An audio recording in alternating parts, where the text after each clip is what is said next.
Hello everyone, a beautiful good morning to all. सुप्रभात and welcome back to my channel. I am Pooja और आज हम बात करने वाले हैं 26 दिसंबर के करंट अफेयर्स। ये करंट अफेयर्स आपके आने वाले हर एक एग्जाम के लिए, चाहे आप स्टेट एग्जाम दे रहे हो, banking exam, railway, SSC and other exam, सबके लिए यूजफुल है। अगर अभी तक आपने करंट अफेयर्स को देखना शुरू नहीं किया है, फॉलो करना शुरू नहीं किया है तो कर दीजिए। आने वाले समय में बहुत सारी वैकेंसी है और बहुत सारी आपके पास अपॉर्चुनिटी होंगी इन जॉब्स को लेने के लिए। ठीक है, तो आइए स्टार्ट करेंगे हम 26 दिसंबर के करंट अफेयर। सबसे पहले देखेंगे आज का इंपॉर्टेंट डे। तो 26 दिसंबर को हम सेलिब्रेट करते हैं वीर बाल दिवस। हम सभी लोगों को पता है कि जब मुगल रूलर हुआ करते थे तो उनकी एट्रोसिटी, उनके अत्याचार काफी ज्यादा थे। इसलिए गुरु गोविंद सिंह जी के साहिबजादे, गुरु गोविंद सिंह जी के बेटे जोरावर सिंह जी और फतेह सिंह जी ने यहाँ पर अपना सेक्रीफाइस किया था, अपने प्राणों का त्याग किया था। इसलिए हम वीर बाल दिवस के रूप में इसे याद करते हैं, इसे रिकॉग्नाइज करते हैं। अब वीर बाल दिवस को सेलिब्रेट कौन करता है, कैसे इसे ऑर्गेनाइज किया जाता है? तो ministry of women and child development है, भारत मंडपम में इस इवेंट को ऑर्गेनाइज करेगी। आज के दिन मतलब 26 दिसंबर को वीर बाल दिवस के दिन प्रधानमंत्री राष्ट्रीय बाल पुरस्कार भी बांटे जाते हैं। प्रधानमंत्री राष्ट्रीय बाल पुरस्कार टोटल 17 चिल्ड्रंस को दिए जाएंगे, 17 बच्चों को दिए जाएंगे, जिनमें से 7 बॉयज हैं और 10 गर्ल्स आपको देखने को मिल जाएंगे।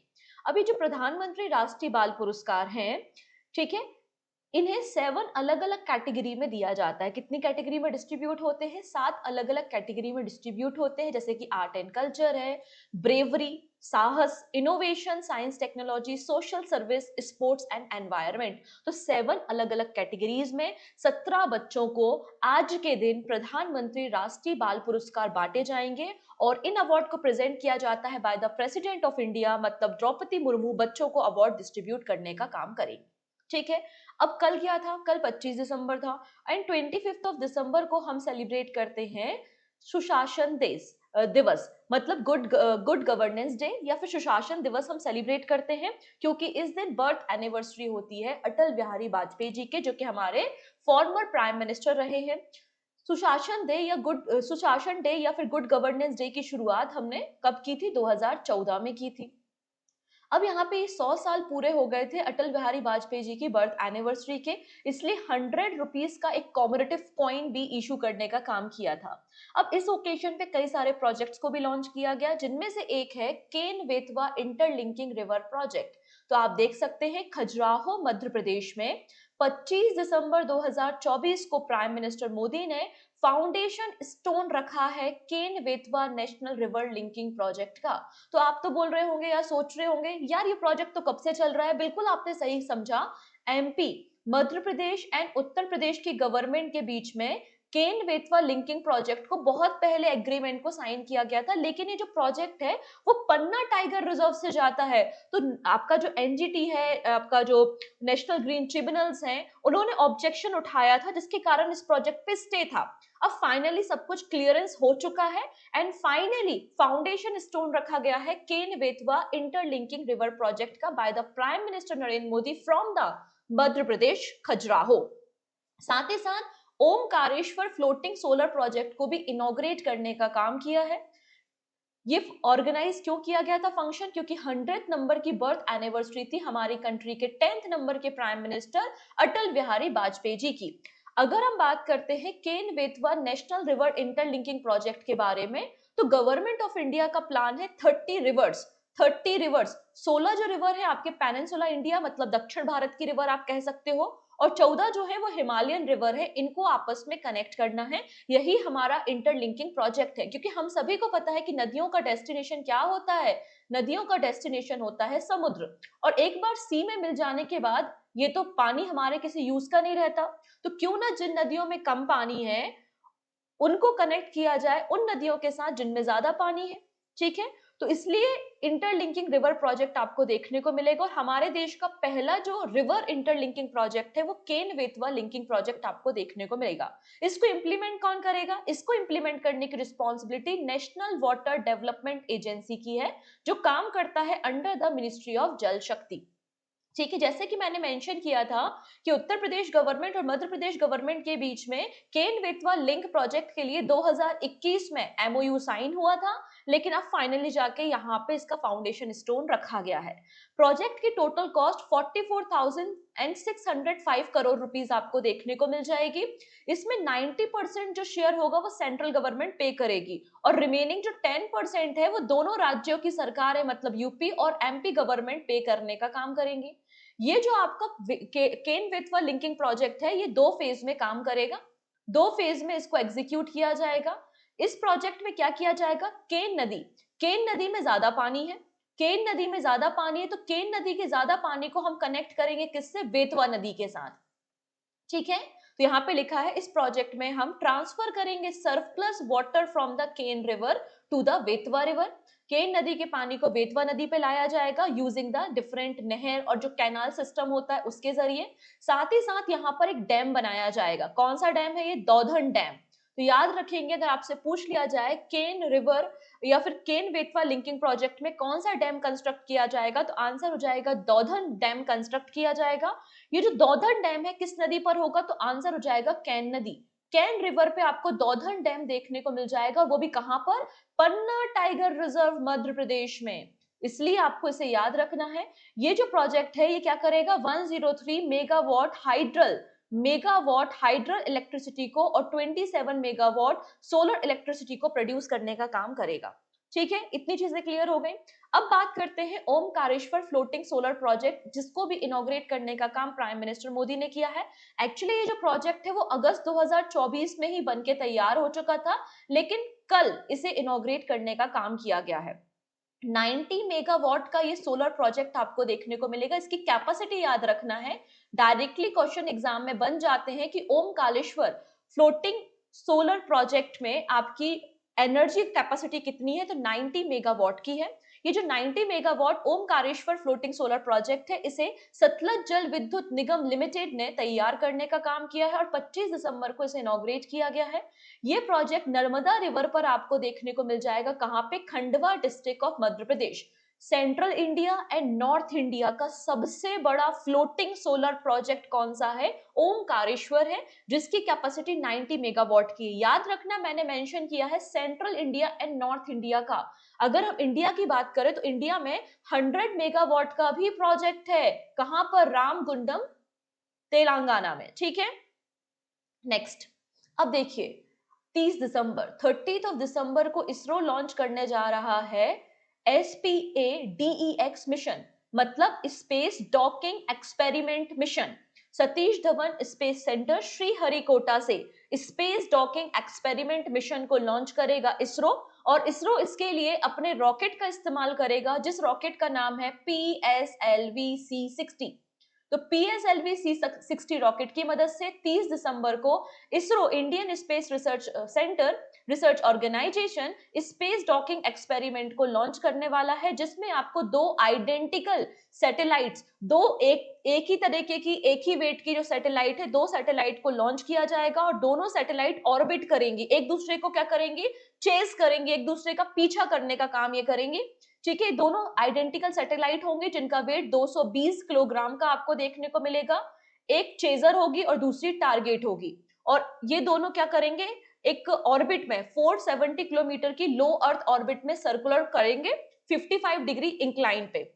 ठीक है, ये हमारा एक डॉकिंग मिशन है। डॉकिंग मिशन का ये मतलब होता है, डॉकिंग के अलग अलग मीनिंग होते हैं हर एक सिस्टम में।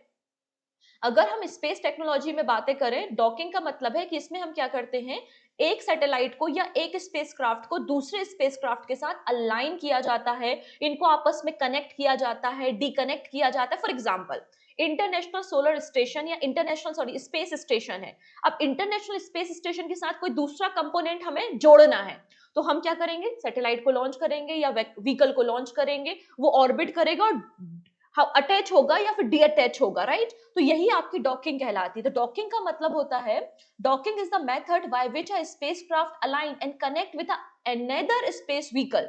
ठीक है, ये टेम्पररी भी हो सकता है, सेमी परमानेंट भी हो सकता है, और साथ ही साथ ये क्या करेगा, ये इलेक्ट्रिकल पावर को भी ट्रांसफर करने में कैपेबल है। ठीक है, कोई ऐसा पेलोड है जिन्हें अनडॉक करना है, जिसको अटैच डीअटैच करना है, तो हम ऐसा कर सकते हैं यूजिंग दिस मिशन।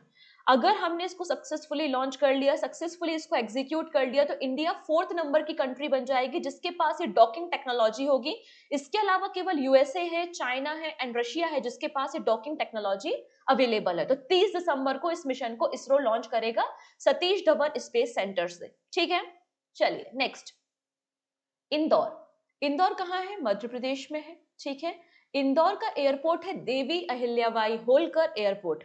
तो Indore airport becomes the India's first zero waste airport. तो इंडिया का जीरो वेस्ट एयरपोर्ट आपको देखने को मिलेगा, इंडिया का पहला। कहां पर? इंदौर में देवी अहिल्याबाई होलकर एयरपोर्ट, जिसमें 3000 स्क्वायर फीट 3000 स्क्वायर फीट का मटेरियल रिकवरी फैसिलिटी को इनॉग्रेट किया जा रहा है। ये मटेरियल रिकवरी फैसिलिटी आपका जो एयरपोर्ट है, आपके जो एयरक्राफ्ट है, वहां से ड्राई वेस्ट और वेट वेस्ट को कलेक्ट करने का काम करेगी, इसको प्रॉपर मैनेज करेगी, रिसाइकिल करेगी। यहाँ पर जो वेट वेस्ट है उसको हम फर्टिलाइजर में कन्वर्ट करेंगे, क्योंकि हम फॉलो करेंगे 4R प्रिंसिपल। 4R का मतलब होता है reduce, reuse, recycle and restore. तो इंडिया का पहला जीरो वेस्ट एयरपोर्ट कौन सा हो जाएगा? इंदौर। इंदौर का देवी अहिल्याबाई होलकर एयरपोर्ट आपको मिल जाएगा। ठीक है, अब देखिए आईआईटी मद्रास, हमारे जो स्मार्टफोन होते हैं, टैबलेट या वॉचेस होती हैं, उसमें डिस्प्ले होता है। तो डिस्प्ले के अलग अलग नाम होते हैं, अलग अलग वेरिएंट होते हैं। तो एक है आपका अमोल्ड डिस्प्ले, इसका मतलब है active matrix organic light emitting diode. ये फुल फॉर्म एग्जाम में आपसे पूछा जाता है, पूछा जा सकता है।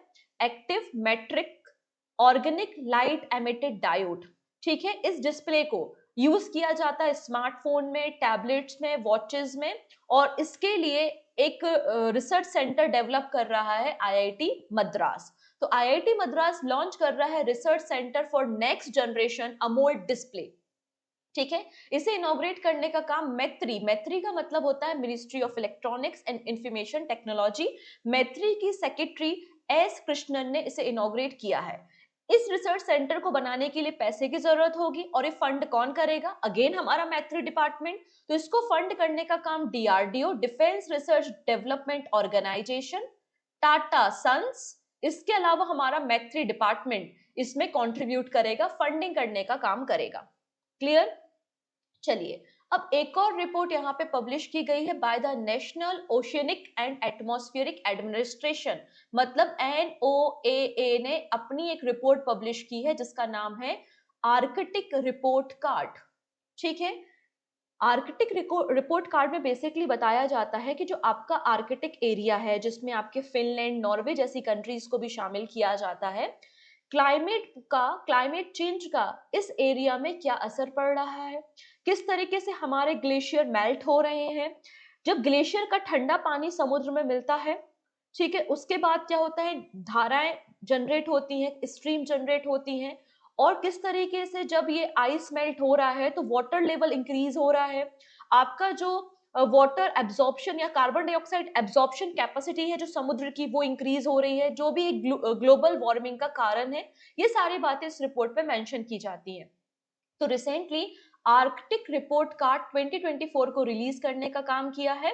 किसने किया है? National oceanic and atmospheric administration NOAA ने, जिसमें इन्होंने रिवील किया है कि आर्कटिक का जो रीजन था, एक समय पे कार्बन सिंक था, मतलब एटमॉस्फेयर की कार्बन डाइऑक्साइड को ये एब्जॉर्ब कर लेता था, लेकिन because of the climate change ये कार्बन सिंक की जगह कार्बन सोर्स में कन्वर्ट होता जा रहा है, जो कि एक बहुत बड़ा कंसर्न है हमारे लिए। ये बात यहाँ पे रिवील की गई है।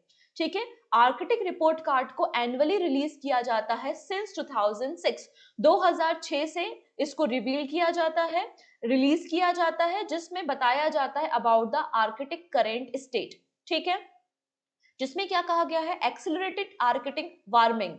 इसमें कहा गया है कि आर्कटिक जो रीजन है उसमें आप देखेंगे 2024 में आपको सेकेंड वार्मेस्ट ईयर देखने को मिलेगा। सिंस 1900 1900 के बाद 2024 सबसे गर्म साल आर्कटिक एरिया में, अलास्का के एरिया में आपको देखने को मिला। यहाँ पर हीट वेव का असर देखने को मिला, ये बात इसमें मेंशन की गई है। अगर ये वाले एरिया गर्म होंगे तो हम सभी को पता है यहाँ पे तो स्नो है, आइस है, ये मेल्ट होना शुरू होगी। तो इसमें कहा गया है कि जो फार्मा फ्रॉस्ट की घटना देखी गई, जो आपकी क्या कह सकते हो बर्फ है वो पिघल रही है, और पिघलने के कारण जो आर्कटिक एरिया में टुंड्रा है, क्योंकि टुंड्रा रीजन है, तो टुंड्रा रीजन जो है वो कार्बन सिंक की जगह कार्बन सोर्स में कन्वर्ट होता जा रहा है। फार्मा फ्रॉस्ट के कारण कार्बन डाइऑक्साइड और मीथेन गैस रिलीज हो रही है, जो कि ग्लोबल वार्मिंग का वन ऑफ द रीजन है। इसके अलावा जो सी आइज है वो डिक्लाइन होते जा रही है, और जो हमारा ओशियन सरफेस है वो ज्यादा अब कार्बन डाइऑक्साइड को एब्जॉर्ब करने लग रहा है। अगर आप आर्कटिक एरिया के बारे में बात करेंगे तो ये आपको आर्कटिक एरिया देखने को मिलेगा, जिसमें आता है Siberia, Alaska, Greenland, Canada, Finland, Sweden, Norway और आइसलैंड। ये आपके आर्कटिक रीजन आपको देखने को मिल जाएंगे। ठीक है, अब इंडिया का क्या इंटरेस्ट है? एक्चुअली ये जो पूरा एरिया है इसमें ऑयल, गैस रिजर्व और कोल रिजर्व पाए जाते हैं। पहली चीज तो मतलब एक तरीके से बहुत रिच आपको ये एरिया देखने को मिलेगा। ठीक है, अब इंडिया भी इंटरेस्ट ले रहा है, जैसे कि हमारे अंटार्कटिका में हमारे रिसर्च सेंटर्स हैं, हमने देखा है दक्षिण गंगोत्री है, मैत्री है, भारती है। वैसे ही आर्कटिक जोन में भी हमारी टीम जाती है, हमारे साइंटिस्ट जाते हैं एक्सपेडिशन करने के लिए, रिसर्च वर्क करने के लिए। तो हमारा जो पहला एक्सपेडिशन साइंटिफिक रिसर्च के लिए भेजा गया था वो 2007 में हमने अपने प्रोग्राम को स्टार्ट किया था, और नॉर्वे में पहली बार 2008 में हमने हिमाद्री रिसर्च बेस को स्टैब्लिश किया है। ठीक है, इंडिया आर्कटिक काउंसिल का मेंबर है 2013 से। ओके है जी, चलिए फर्दर हम डिस्कशन करेंगे, लेकिन उसके पहले हम बात कर लेते हैं यहाँ पर कल 25 ऑफ दिसंबर को हमने कौन कौन से इंपॉर्टेंट करंट अफेयर्स देखे थे। तो जल्दी से करंट अफेयर्स को एक बार हम रिकैप कर लेते हैं, ओके, रिवाइज कर लेते हैं। तो कल था गुड गवर्नेंस डे, पहली बार 2014 में इसको मनाया था, अटल बिहारी वाजपेयी जी की बर्थ एनिवर्सरी होती है। राइट टू एजुकेशन अमेंडमेंट 2019 का जो एक्ट है उसमें 2024 में चेंजेस हुए हैं। 2009 में एक्ट आया था, 2019 में उसमें अमेंडमेंट किया गया था, और अब 2024 में अमेंडमेंट किया गया है, जिसमें कहा गया है कि स्कूल अब क्लास 5 और क्लास 8 के बच्चों को आपके फेल कर सकते हैं, और अगर वो फेल हो जाते हैं तो 2 महीने बाद फिर से एग्जाम होगा, वापस से फेल हो जाते हैं तो आपको वापस क्लास 5 और क्लास 8 को अटेंड करना पड़ेगा। ठीक है, रिपब्लिक डे की परेड 2025 के लिए थीम डिसाइड की गई है। क्या है ये भाई? झांकियों के लिए थीम डिसाइड की गई है, स्वर्णिम भारत, विरासत और विकास। फिर मध्य प्रदेश को recently the Wall Street Journal ने go to global destination for 2024 recognise किया है। अब यहाँ पे 5 नए राज्यों के गवर्नर अपॉइंट हुए हैं, जैसे कि अजय कुमार भल्ला मणिपुर के गवर्नर बने हैं। ठीक है, हरि बाबू कंभमपति को उड़ीसा का गवर्नर बनाया गया है। राजेंद्र विश्वनाथ अर्लेकर को केरला का गवर्नर बनाया गया है। आरिफ मोहम्मद खान को हमने बिहार का गवर्नर अपॉइंट किया है। फिर हमने यहाँ पे फार्मर्स डे के ओकेजन पे जो किसान ट्रस्ट ने चौधरी चरण सिंह अवार्ड्स को डिस्ट्रीब्यूट किया है, जिसमें किसान अवार्ड दिया गया है प्रीतम सिंह को, वहीं सेवा रत्न अवार्ड दिया गया है डॉक्टर राजेंद्र सिंह को, जिन्हें हम वाटरमैन ऑफ इंडिया के नाम से जानते हैं। नेक्स्ट, फोर्ब्स ने वर्ल्ड की जो मोस्ट पावरफुल 100 लेडी हैं उनकी लिस्ट पब्लिश की है। इसमें 3 नाम आपको इंडियन देखने को मिल जाएगा। कौन कौन? निर्मला सीतारमन का नाम है, रोशनी नाडर मल्होत्रा और किरण मजूमदार शॉ आपको देखने को मिल जाएंगी। वर्ल्ड की जो मोस्ट पावरफुल लेडी हैं वो है उर्सुला वॉन डर लियोन, जो कि आपको यूरोपियन कमीशन की हेड देखने को मिल जाएंगी। Ursula von der Leyen. Second number पे क्रिस्टीन लगाडे हैं, और थर्ड नंबर पे जॉर्जिया मेलोनी आपको देखने को मिल जाएंगी। ठीक है, नेक्स्ट, अब ISRO and European space agency ने कोलैबोरेशन किया है, और दोनों मिलकर अपकमिंग जो मिशन है उसमें एस्ट्रोनॉट को ट्रेनिंग देंगे और ज्वाइंट एक्सपेरिमेंट को परफॉर्म करेंगे। नेक्स्ट बात करेंगे चैंपियनशिप ट्रॉफी 2025। तो पाकिस्तान क्रिकेट बोर्ड ने एक न्यूट्रल वेन्यू असाइन किया है, जिसका नाम क्या है? UAE for India matches. Hurun India ने टॉप 200 एंटरप्रेन्योर्स की लिस्ट को पब्लिश किया है, जिसमें राधा कृष्ण दमानी आपको फर्स्ट नंबर पे देखने को मिल जाएंगे। वही यंगेस्ट पर्सन कौन है इस लिस्ट में? तो केवल बोहरा है, जो कि जेप्टो के फाउंडर आपको देखने को मिल जाएंगे। इसके अलावा देखेंगे जस्टिस संजय किशन कौल, इनको recently Bahrain international commercial court में जो आपका पैनल है उस पैनल में अपॉइंट किया गया है। एंड होंडा कंपनी एंड निशान कंपनी, निशान जो जापान का एक कंपनी है, इन दोनों के मर्जर को अनाउंस किया गया है कि अगस्त 2026 तक इनका मर्जर होगा। तो ये सारी बातें हम लोगों ने प्रीवियस सेशन में 25 दिसंबर के करंट अफेयर्स में डिस्कस की थी। क्लियर है? अब वो सभी बच्चे जो न्यू है, जिनको नहीं पता अबाउट द पीजीएफ, तो ये टेलीग्राम की लिंक है, ये टेलीग्राम चैनल है पूजा जैन CA 247, आप इसको ज्वाइन कर लेंगे और ज्वाइन करने के बाद आप यहाँ से फ्री ऑफ कॉस्ट पीडीएफ को डाउनलोड कर सकते हैं। इसके अलावा पूजा जैन क्लासेस एप्लीकेशन भी प्ले स्टोर पे अवेलेबल है, जहाँ पे आपको टेस्ट सीरीज मिल जाएगी, पिछले 5 साल के PYQ देखने को मिल जाएंगे, हमारी जो मंथली मैगजीन्स होती हैं वो यहाँ पर अवेलेबल है। साथ ही साथ यहाँ पर आपको हिस्ट्री का कोर्स भी देखने को मिल जाएगा, जिसमें ancient, modern and medieval history, modern history और एंशियंट सभी को डिटेल में कवर कराया गया है बाय द भूमिका मैम, और जिसमें आपको अभी 50% ऑफ देखने को मिल रहा है। ठीक है, चलिए नेक्स्ट बात करेंगे about the CISF, central industrial security force ने एक नई पोस्टिंग पॉलिसी को रिवील किया है। इन्होंने क्या कहा है, इन्होंने एक नई पॉलिसी लेकर आए हैं जो कि 31 दिसंबर से इंप्लीमेंट होगी। जो नॉन गजेटेड ऑफिसर है, मतलब कांस्टेबल लेवल से लेकर इंस्पेक्टर, कांस्टेबल की रैंक से लेकर इंस्पेक्टर की रैंक तक जो भी ऑफिसर हैं, उनके लिए एक नई HR पॉलिसी आई है, जिससे लगभग 1.94 लाख आपके जो CISF पर्सनल्स हैं, जो कर्मचारी हैं, उनको फायदा होगा। इसमें कहा गया है कि पहली बार आप यहाँ पे चॉइस बेस्ड पोस्टिंग ले सकते, होता है ना अलग अलग एरियाज में पोस्टिंग होती है, हम चाहते हैं कि हमारे घर के पास हमें कहीं पोस्टिंग मिले, तो आपको अब चॉइस बेस्ड पोस्टिंग का ऑप्शन है। आपको यहाँ पर एक फॉर्म दिया जाएगा, आपको यहाँ पे टॉप 10 आपकी प्रिफर्ड लोकेशंस को, पोस्टिंग लोकेशंस को फिल करना है। जब आपका रिटायरमेंट का 2 साल बचेगा, तो आपकी जो चॉइसेस आपने फिल की होंगी, टॉप 3 चॉइसेस में से कोई एक चॉइसेस आपको प्रेफरेंस बेसिस पे पोस्टिंग के लिए दिया जाएगा। इसके अलावा कहा गया है कि जो मैरिड वीमेन हैं, जो कपल्स हैं, जो CISF में काम करते हैं, अगर 6 साल तक आपने नॉन चॉइस, 6 साल तक आपने हमारी चॉइस से काम किया है, मतलब नॉन चॉइस आपकी पोस्टिंग रही है, तो 6 साल के बाद आपको चॉइस बेस्ड पोस्टिंग के ऑप्शंस अवेलेबल होंगे, जिससे और भी ज्यादा हमारे जो फोर्सेज है वो सेटिस्फैक्टरी हो जाएंगी। अब CISF हमारी एक पैरामिलिट्री फोर्स है। इसका काम होता है कि हमारे देश के जो क्रिटिकल इंफ्रास्ट्रक्चर्स है, गवर्नमेंट बिल्डिंग्स है, उनको प्रोटेक्ट करना। ये हमारा इसका फॉर्मेशन 1969 को हुआ था, और 10 मार्च को CISF राइजिंग डे हम मनाते हैं, जिसका मोटो है service, security and brotherhood. Clear? चलिए नेक्स्ट बात करेंगे आदित्य बिरला कैपिटल, पहला हमारे देश का एक फाइनेंशियल सर्विस प्रोवाइडर बन गया है, जो कि ONDC प्लेटफॉर्म पे पॉलिसी बेचता हुआ दिखाई देगा। तो Aditya Birla capital become the first to integrate financial service on the ONDC। ONDC क्या है बेटा? Open network for digital commerce है।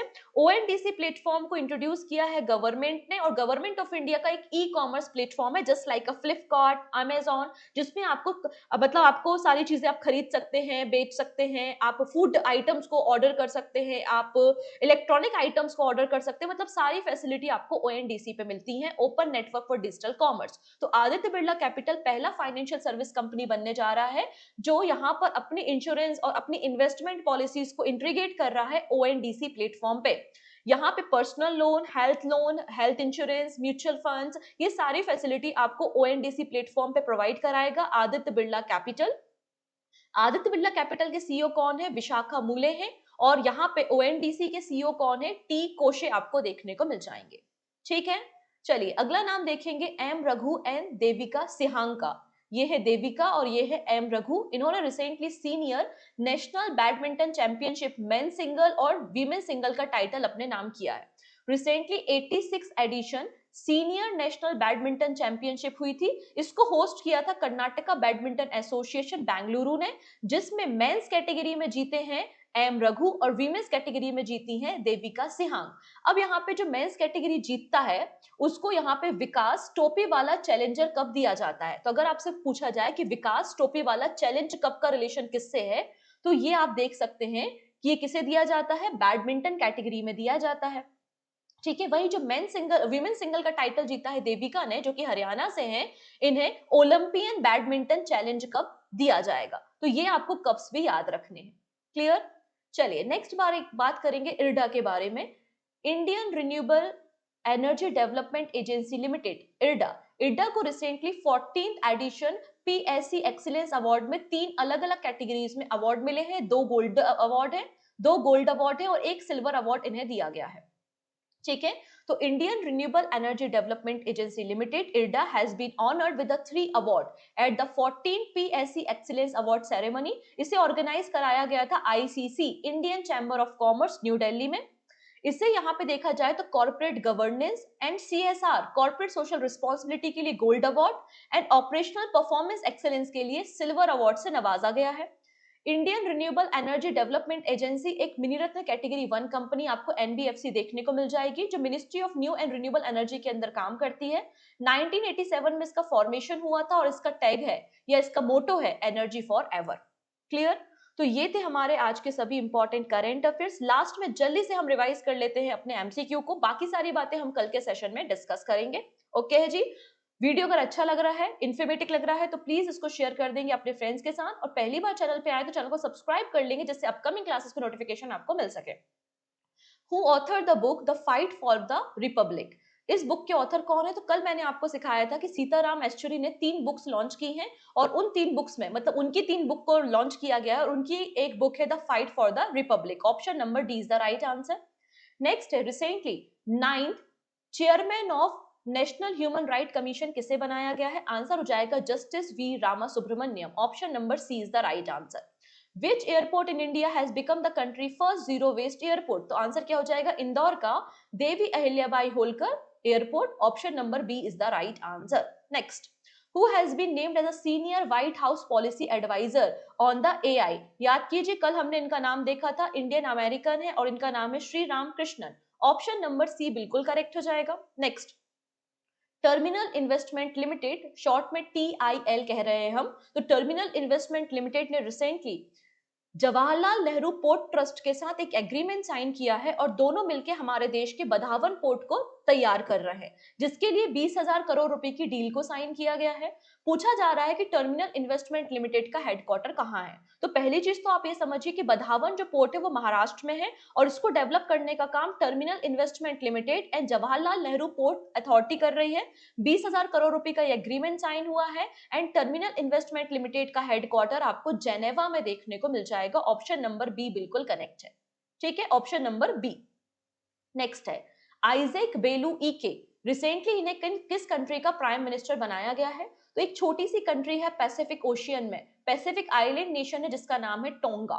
ठीक है, ऑप्शन नंबर बी बिल्कुल करेक्ट हो जाएगा। आप चाहो तो मैप में यहाँ ये टोंगा की लोकेशन आप देख सकते हो। पैसिफिक ओशियन में एक छोटा सा आइलैंड नेशन है जहां की करेंसी है पंगा। ठीक है, करेंसी है पंगा। नेक्स्ट, अब यहाँ पे देखो एक और अपॉइंटमेंट हुई है आइसलैंड में, और आइसलैंड में यहाँ पर फीमेल प्राइम मिनिस्टर को अपॉइंट किया गया है जिनका नाम है क्रिस्टन फ्रॉस्टा-टोटी।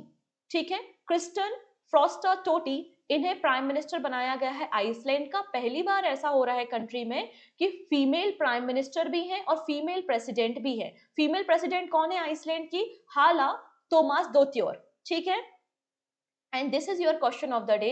अटल बिहारी वाजपेयी जी को भारत रत्न अवार्ड कब दिया गया था? 2005, 2010, 2015 या 2017?